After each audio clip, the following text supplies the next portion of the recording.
My name is Diversha Yosmainkost. I go by DJ, and I am the STEM, so the Science, Technology, Engineering, and Math Programs Manager at the USC Joint Educational Project. What brought me into the science field is probably my dad. He is a HPV-induced cervical cancer researcher, and so the pressure was always on into going into lots of different STEM fields. And while I did go through a lot of I went to USC. I have an undergrad in biology and a master's in marine environmental biology.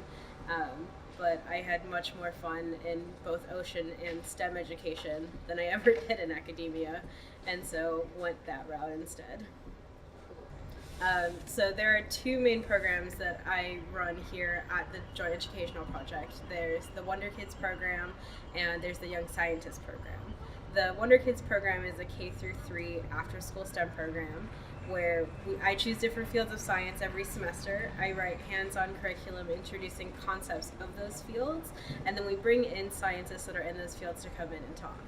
The Young Scientist program is a supplemental science program. I have a staff of undergraduate and graduate students who I train to teach science, and then I send them to about 65 local classrooms, and we help supplement science instruction. So I provide all of the curriculum, I provide all of the supplies, send them to the schools, and then I also evaluate how they're teaching so they become better science communicators.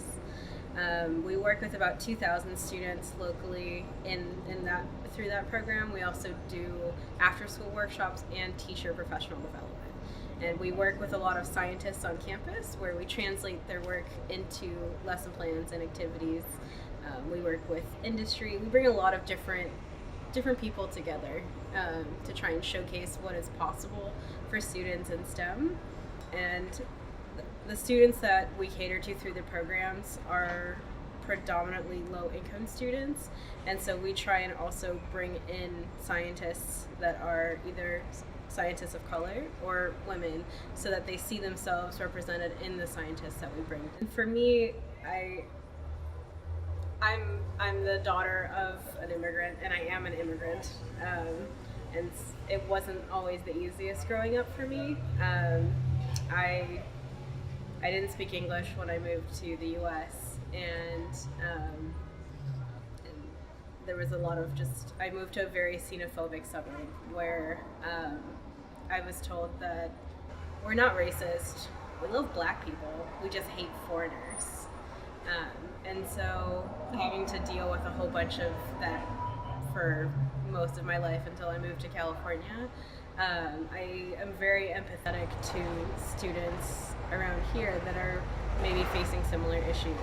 In an ideal world, it doesn't matter what color you are, where you're from, what language you speak, sexual orientation, gender, that if you want to become a scientist, that the playing field is level enough that you can just become a scientist. That would be my ideal world.